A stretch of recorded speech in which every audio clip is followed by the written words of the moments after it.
All right, welcome to all who have joined us. Welcome, welcome. I will apologize in advance for my ridiculous voice. I had strep throat 3 weeks ago and it just will not go away. I mean, I'm actually all better, but I still sound ridiculous. So I apologize because it's annoying to listen to. But here we go. So, welcome to the Green Schools Quest. We are really excited to have you join us on your school sustainability journey. One of our guides that shapes all that we do is the Rainbow of Sustainability, which is really just a framework of principles that help connect our projects with the rest of the school context and a larger global scale. So, as you embark on your project this year, help your students understand what each principle of the Rainbow of Sustainability entails and how it is an integral part of your project. Excuse me. So let's go ahead and jump in and learn about each principle in the rainbow of sustainability to help guide our understanding of school sustainability. The seven principles of the rainbow of sustainability include interconnectedness, systems thinking, global citizenship, cycles, importance of place, respect for limits, and social justice. I'll just tell you up front, the colors are not actually important, other than to help you understand that there are seven and they go really beautifully together. And in fact, we do want to emphasize that sustainability is not just green. It's actually lots and lots of things. So the rainbow is more of just something to make it easy to remember. But sustainability is really connected to every school system and every system that a school touches, including the community and the planet and everything around us. The rainbow was originally developed by Lori Diefenbacher. She was a former professor at Webster University here in St. Louis, where I'm based out of, and she worked to analyze, compare, and summarize the recurring themes or ideas that were being used in literature and research on sustainability. So let's go ahead and take a closer look at each of the principles, and then we will also dive into some specific schools and examples of school projects who have taken on these principles. The first is interconnectedness. Sometimes people forget that our planet is actually a web of life where everything is connected to everything else. Humans are only one part of the web, and every community is made up of systems that revolve around one another, whether they are economic, environmental, or social. We need to recognize and honor the connections, always striving for sustainable solutions. Next up is systems thinking.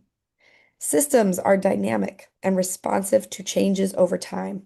When we think in terms of connected systems, we consider the impact of actions beyond the immediate, looking ahead to changes over time and space. When we view systems using cause and effect feedback loops, behavior over time graphs, and other tools of systems thinking, we can better project future consequences. Third is global citizenship.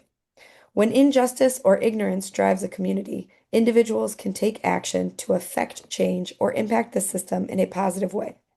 We all have a responsibility to honor and respect each other and the environment that supports us. The fourth principle is cycles. A cycle is a pattern that repeats over time with regularity. In nature, we can study the water cycle, the carbon cycle, the rock cycle, and the cycle of life and death. Cycles are generally resilient because of the diversity on Earth. Loss of biodiversity is disruptive to cycles that should exist. Next is importance of place. Every place has its own history and needs. Awareness of local history, both natural and human, can generate a sense of unity and environmental stewardship. Understanding the cultural impact of a place is also essential to protecting and conserving it in a respectful and helpful way. Next is respect for limits. Every system has a carrying capacity, at which point it can sustain no more.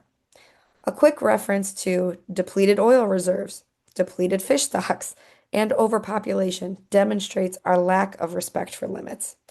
It is our job to maintain a state of balance within natural and human systems. Our final principle is social justice.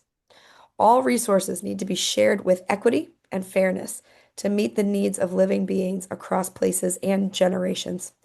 If we achieve a sustainable solution that is great for the planet, but excludes specific groups of people, it is not an effective solution.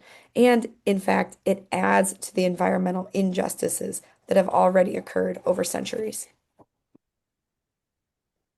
With that brief intro to the principles in mind, let's apply the rainbow to a simple example. Here are three beautiful apples. Looking at them, which one would you buy? What if the apple on the left is from Washington State? The middle apple is from Missouri, and the right one is from New Zealand. What if the Washington apple had 15 pesticides? The Missouri apple had 35 pesticides, and the one from New Zealand, no pesticides because it was grown organically. Now, which one do you want? There's no right answer to this question. To create a sustainable world, we need to seek information, develop connections, and then take action. It's not just about being sustainable. In fact, the choice of buying an apple requires considerations of many areas. I'm about to make your grocery shopping even more complex than it already is. Consider each principle of the rainbow of sustainability when applied to this apple dilemma. Ask yourself questions to get to the root of the principle. Interconnectedness. The apple is part of a community of natural systems and people. Animals depend on the apple tree. The apple tree depends on pollinators. Who planted the apple tree? What resources did the tree need to grow? Who picked the apple? What happens to the other species who relied on that apple for sustenance, but now it's right here at our local Schnucks or Deerberg's grocery store? Systems thinking. What is the system of getting the apple from the seed to your table? How are the parts of this system connected? What are the larger patterns? What are the long-term impacts of this system? If pesticides were used, where did the pesticides come from? Did contaminated runoff enter the water system? Did it reach the ocean or the fish that we eat? What is the ultimate impact of this one apple on the entire system? Global citizenship. What common resources and needs do we share? Where did the apple come from? What is the soil like there? Is there anything I can do to improve the system? Thinking back to organic versus pesticide farming, what is my responsibility in choosing an apple that has a healthier growing pattern? Can I even afford an organic apple? Thinking of cycles, every organism and every system goes through different stages. How does the water run through the orchard? Where do the nutrients in the soils come from? Which insects help pollinate the apples? What would disrupt this cycle? What would support this cycle? Thinking about importance of place. Natural and human communities together make up one's place. When are the apples ready to be picked in my area? Does the farmer support local businesses for supplies and services? Who owns the orchard? What are the cultural consideration for this apple farm's locations? And why do I need to support this specific business in this specific area? Thinking about respect for limits. Every system has a carrying capacity. How many trees can be planted in this orchard without needing to ship in artificial fertilizers or extra water? How much petroleum was used to transport the apple? Do I really need apples every season of the year? Or can I eat apples when they are naturally grown and picked? Many apples will not make it from the farm to a store. What happens to the food waste at that orchard? And then finally, consider social justice. Resources need to be shared to meet the needs of all living things across places and generations. How are the workers protected from pesticides and other poisons? Do they earn a living wage at that orchard? Is gender equity honored? So now, what if instead of an apple, we thought about curriculum in the center of the rainbow? How would it change what we teach and the way we teach? What decisions and issues would we want to address? Let's look at some things that we teach. These are some of the most important issues of sustainability for any school. If we choose just one issue to be our theme tonight and one standard to place at the center of the rainbow, how would the curriculum look through the lens of sustainability? Let's choose water as an example because it's our theme of the year. Looking at the third grade social studies standard of name and locate major cities, rivers, regions, and states which border Missouri, how can this simple standard be transformed into a sustainability lesson keeping the rainbow principles in mind? According to the Department of Education in Missouri, 8 to 9-year-olds are expected to be able to identify and locate the rivers in their area and also the bordering states. Traditionally, this might mean map activities, drawings, some memorization, quizzes, etc. But what if the teacher used this as an opportunity to talk about water as a sustainability issue that hits all principles of the rainbow of sustainability? By extending the curriculum to address sustainability, we meet the standard and bring relevance to the subject. If you take a look at the color wheel here, each principle has a connection to this standard. Let's apply this to a high school standard that can also delve into the principles using water as an example. In 11th grade, an ELA standard is to use a variety of classic and contemporary literature to study writing, literary analysis, and to improve reading skills. That does not sound like a water-based standard to me.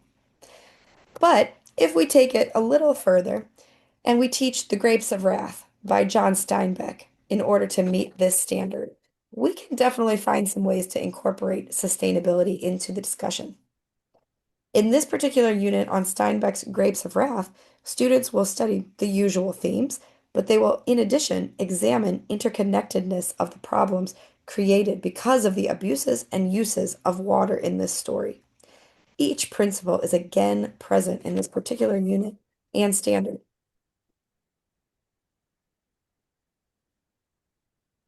Sometimes we can think outside the normal box of what we teach, and let's keep going with math standard.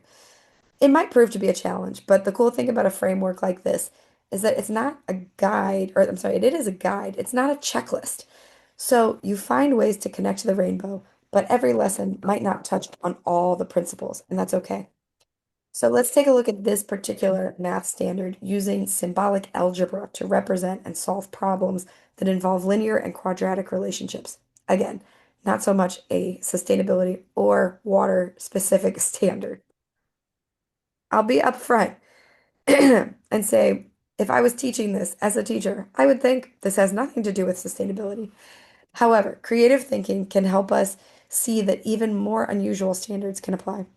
To address sustainability, the teacher can have students use local data about real water usage and still learn about the X and Y axes and how to chart points on a graph.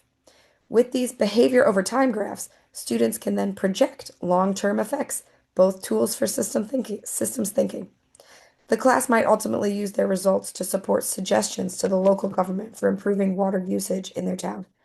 Giving students real-world examples is a best practice in teaching, so why not tailor the real-world examples to a major problem that needs our students' creativity to solve? This year, each school will take on a different project that is local to your school context and important to your students. Some schools will take on a project that can be informed by every single one of the rainbow of sustainability principles, while other schools might have a specific project that only addresses one or two. All of those options are acceptable as long as you are able to articulate which principle you used to inform your project on your final submission form. Let's review two examples from past years and how they incorporated the rainbow of sustainability principles into their Green Schools Quest project.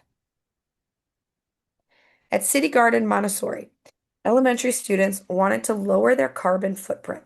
They researched how to calculate a carbon footprint to establish a baseline, and then worked with their mentor to focus on a specific aspect of the carbon footprint, transportation. The vast majority of families were driving their individual student to school each day, creating a heavy emission of fossil fuels. The students started a bike to school campaign and established specific days where families, staff, and volunteers would be stationed at various checkpoints to ensure the students were safe on their bike ride to and from school. The project touched on several principles of the rainbow of sustainability. First, interconnectedness.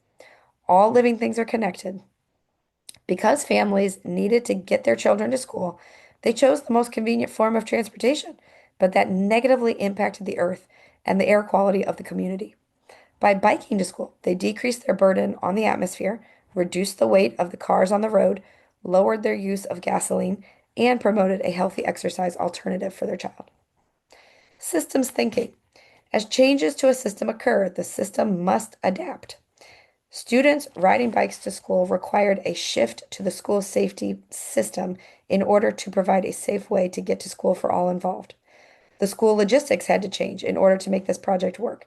They needed parent volunteers to station themselves at checkpoints. They needed others to ride with the students, and they needed a place at the school to store their bikes during the day. They also had to think about the differences between a morning bike ride versus an afternoon bike ride, considering traffic patterns, road hazards, weather changes, and lighting. Global citizenship.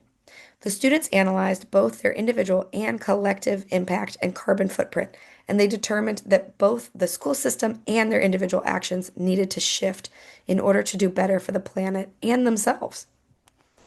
Cycles. Humans are creatures of habit, and we will take the path of least resistance unless we are required to change, inspired to change, or interested in change. This project inspired students and families to disrupt their negative transportation cycles in order to provide a better alternative for the students and the earth. Their actions created a positive disruption in the earth's cycles. Finally, importance of place and respect for limits. Some students simply lived too far away to bike to school safely and realistically. Students had to analyze addresses and alternative options for families who did not live close enough to bike, but still wanted a better alternative than to drive independently to school. Many of them ended up in a carpool, which also reduced their carbon footprint and their ultimate impact on the earth. Our next example is from the University City School District. Students at Brittany Woods Middle School hosted a film screening of the documentary Farming While Black, then pursued local Black farmers as vendors for their school cafeteria to have a more sustainable source of local and healthy foods. Excuse me. The project touched on a number of Rainbow of Sustainability principles. First, interconnectedness. The financial well-being of local farmers is important to the financial well-being of the entire community, and providing fresh fruits and vegetables to students in the cafeteria is vital to maintain a healthy school environment. Second, systems thinking. Both the film screening and the change of vendors for the district were required a systems thinking approach, understanding how their shift to their current system could disrupt and change many facets of their district. Third, cycles. School district vendors rarely change once a contract has been established, but with student support and passionate bidding, they were able to disrupt the financial cycle of the district to bring in new vendors and support local vendors while saving the district money, using a more sustainable source of healthy produce and supporting Black farmers in their bid to reconnect with the land. Fourth, importance of place. This project would not have been feasible if the local Black farmers did not have the means to meet the district's needs. Fifth and finally, social justice. Students felt passionately that it was not enough to screen the movie and educate the community on the plight of Black farmers. They wanted to take action and support local farmers in their own community. As you consider your project for this year's Green Schools Quest, consider each aspect of the rainbow of sustainability. Help your students understand each concept and consider how your project addresses one or all of these principles. When you submit your final project to the judges panel, they will be looking for an understanding of at least one aspect of the rainbow of sustainability, and they will award points based on your explanation of your project. Let's say you're at the very beginning stages of your project Do you development. know what critical thinking is? Are they down? Let's say you're at the beginning stages of project development and you're not quite sure where to start. You might ask your students to research each principle of the rainbow of sustainability and find a passion project that speaks to their interests. If you already have a project in mind, ask your students to consider how this project relates to each one of the principles. Keep in mind, some projects will touch on every principle, while others will only touch on one or two. All types of projects are acceptable. If you have any questions along the way, my email is always available. I've got it there on the screen. And I will also be emailing all of our quest participants to make sure that you know you can always ask any questions in that regard. I'm going to stop screen share, or I'm going to stop recording for a moment and take questions from our live audience. If you're watching the recording and you have questions, please reach out and I will happily answer anything that I can to make sure that your project is a success.